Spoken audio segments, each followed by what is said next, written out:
would you guys like to see from Yemen going forward? And I'm going to go to you on this one, Alan.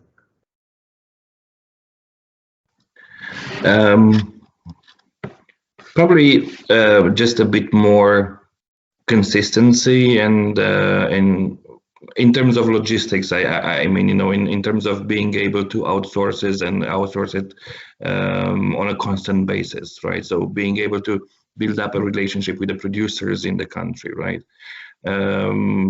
But I think that this is one of the major issues with Yemen as a coffee producing country. It's the socio-economical context at the moment. It's a bit fragile, let's say, and not ideal to send the whole team there to work on improving quality and outsourcing coffee. So if this major issue would be improved, then definitely Yemeni would become a very stable presence on the market, and the roasters and the green coffee importers, they would be able to add it to their portfolio as a constant presence. So I think that's the main thing that should improve at the moment in regards of Yemen. Yeah.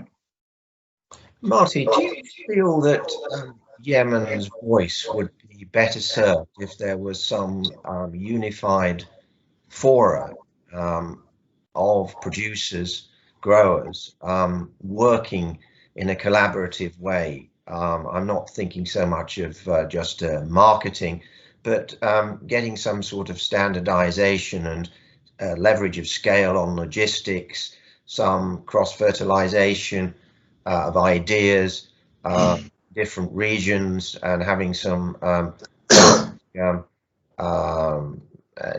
technologists and plant management skills, people coming together to show the world that Yemen can act as a coherent player on the world stage, or do you think that it's better for us to continue as we are with several companies developing organically, and that these things will fall into place as it matures? Where do you think we are, and where should we be pushing as a passionate industry member at Sheba? Yeah, I definitely think that if producers and exporters could come together, there would be benefit for the whole, and benefit for the individual parts.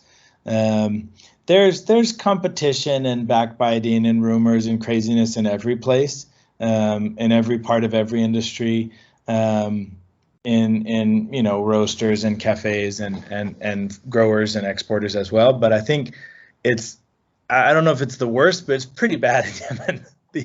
The degree of declaring anathema on one another, even on the ground amongst producers and exporters. And so I think that really does stymie the growth, because if the message that people hear in regards to Yemen is, oh, so and so is bad, and such and such is bad, and there's all this negativity in the market around this subject, I think in general it turns people away. And they don't remember, is it that such and such person is bad, or is it their company's bad, or that Yemen itself is bad? And Yemen already doesn't have very good press, let's be quite honest. It's not a country that's fondly thought of by most places in the world that drink coffee. And so it already has a big marketing problem to overcome.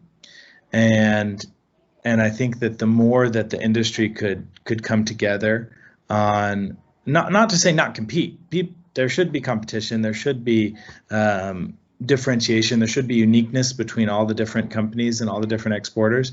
But I think that the more that there could be collaboration, perhaps picking a project like the Flavor Map project, that could be a super interesting thing if we could get all the different producers and exporters to provide samples for a project like that. Something that would say, I acknowledge your existence and your contribution to the community, and I don't believe that your success is my failure, or that you doing well means me doing bad. I think that rising water is going to raise all the ships, and the more high quality Yemeni coffee that gets in the market, the better it will be for producers, the better it will be for exporters, the better it will be for consumers that just want to drink good Yemeni coffee. So I would love to see it. Exactly what structure it should take or what form, it'd be hard to say. I think that trying to create a guild or an association or anything like that would be extremely difficult and get really political really fast. But maybe finding a couple of projects of collaboration and saying, hey, let's all see if we can work together on these. I think it would be profoundly beneficial for the industry as a whole. That's very, very good. Thank you very much. I mean, I entirely agree with you, Marty, that the whole is greater than the sum of the parts very often. It's just getting people to recognize that and suspend their disbelief. John, finally, you've done an awful lot of work over many years on the ground. Could you just provide a little bit of fine granulation, as it were, as to a few small areas where we at Sheba and the other producers might focus their energies to make small incremental gains over the next 2 or 3 crop cycles? Yeah, I think underlying this sort of to Marty's point, sort of that groundswell I think will really help, because the more people can drink, the more people are aware and the more people are engaged. And I think particularly at the consumer level.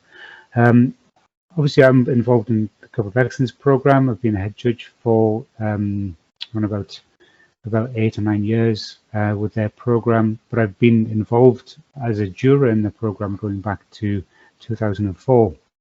And I think that is a program that has shown how kind of producers and exporters and sort of associations for a country can come together, and through kind of a quality competition as well can really promote excellence in terms of kind of the coffee product and help that get to market, whether it's through auction as well. And programs like that do get visibility. People get excited about them. I think consumers can relate to programs where there's auctions and competitions, because there's often a badge associated with it, so they can relate to that when they find it on shelves. So and also they know underneath it there's rigor, and it's not just one person saying it's great. There's a group of people coming together.